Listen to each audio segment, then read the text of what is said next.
Bienvenue dans l'émission Saveurs divines. Cette bonne nouvelle du royaume sera prêchée dans le monde entier pour servir de témoignage à toutes les nations. Alors viendra la fin. Ce pain céleste vous est présenté par Immaculée Niraneza.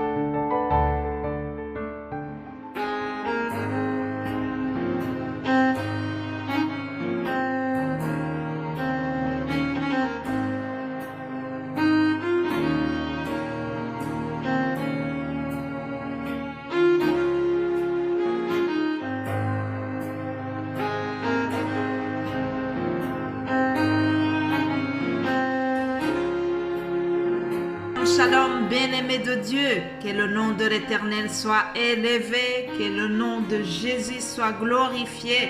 Je le remercie car c'est lui qui me donne encore le souffle de vie et je suis dans la joie de vous retrouver après une semaine de silence. Oui, chers amis, parfois il faut se taire. Il y a un moment pour parler et il y a un moment pour se taire. C'est bien de prendre un moment de se ressourcer. Oui, ce moment de silence était mis aussi pour pouvoir me ressourcer et j'espère que aussi vous avez pris du temps de vous ressourcer aussi, de peut-être pour certains de réécouter les audios que vous n'avez pas eu l'occasion d'écouter. En tout cas, nous tous, nous devons bien utiliser le temps. Alléluia. Je remercie le Seigneur qui vous a gardé. La plupart m'ont déjà écrit pour demander des nouvelles. Ceux qui n'avaient pas entendu l'annonce du fait que nous avons suspendu les émissions, ils m'ont posé la question. Que Dieu vous bénisse pour avoir été vigilant et pour avoir manifesté l'intérêt que vous avez pour nos émissions. Soyez tous abondamment bénis. Alléluia. C'est la première fois aussi que je vous parle depuis la fête de Pâques et je vous souhaite encore que la joie du ressuscité soit remplie dans vos cœurs. Que la résurrection de Jésus-Christ continue à opérer des changements à chacun de nous. Alléluia. Nous disons qu'il y a un lundi de Pâques, mais la fête de Pâques, la joie de Pâques doit continuer chaque jour. Il doit y avoir un mardi de Pâques, un mercredi de Pâques. Ça continue, chers amis. La résurrection de Christ, c'est le fondement du christianisme. Alléluia. Alors, chaque jour, nous devons nous réjouir de ce que Jésus-Christ est vivant.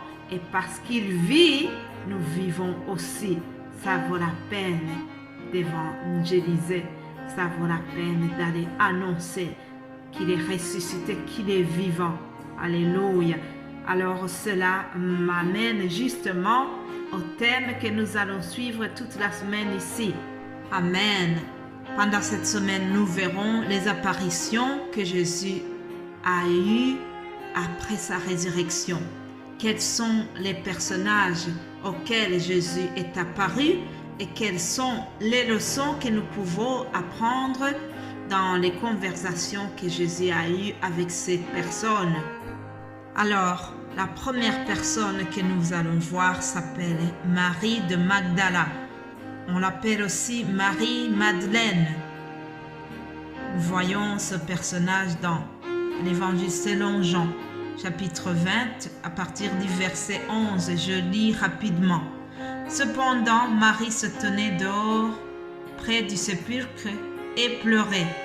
Comme elle pleurait, elle se baissa pour regarder dans le sépulcre, et elle vit 2 anges vêtus de blanc, assis à la place où avait été couché le corps de Jésus, l'un à la tête, l'autre aux pieds.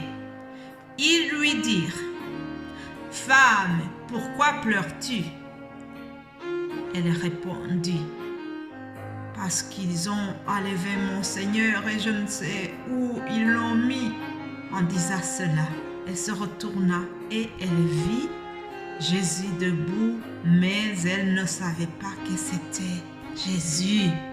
Jésus est apparu à Marie-Madeleine, mais elle ne savait pas que c'était lui. Chers amis, je voudrais vous dire une chose, c'est que bien avant cette apparition, il y a eu des antécédents. Marie-Madeleine, on nous dit que c'était une femme de mauvaise vie. En termes actuels, on dit une prostituée. Je le dis tout bas. C'était une femme de mauvaise vie. Mais un jour, elle fut touchée par la grâce de Dieu. Alléluia. Parce que, chers amis, Dieu ne déteste pas les pécheurs.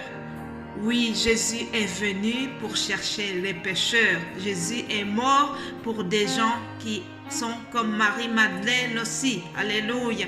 Jésus ne veut pas que tu restes dans le péché. Jésus veut que tu sois retiré du péché.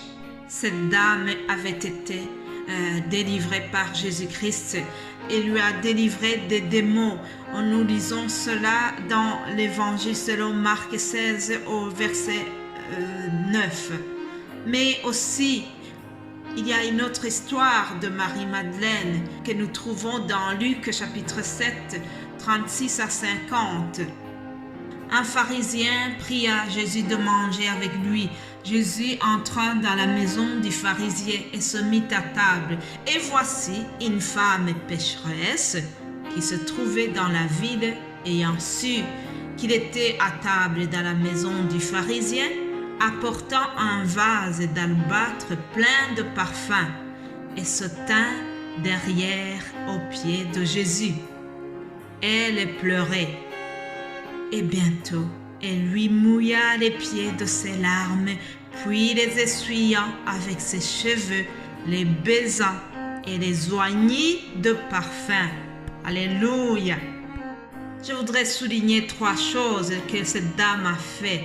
Elle a pleuré abondamment. Elle a pleuré et les larmes ont mouillé les pieds de Jésus. Puis, elle a essuyé les pieds avec ses cheveux.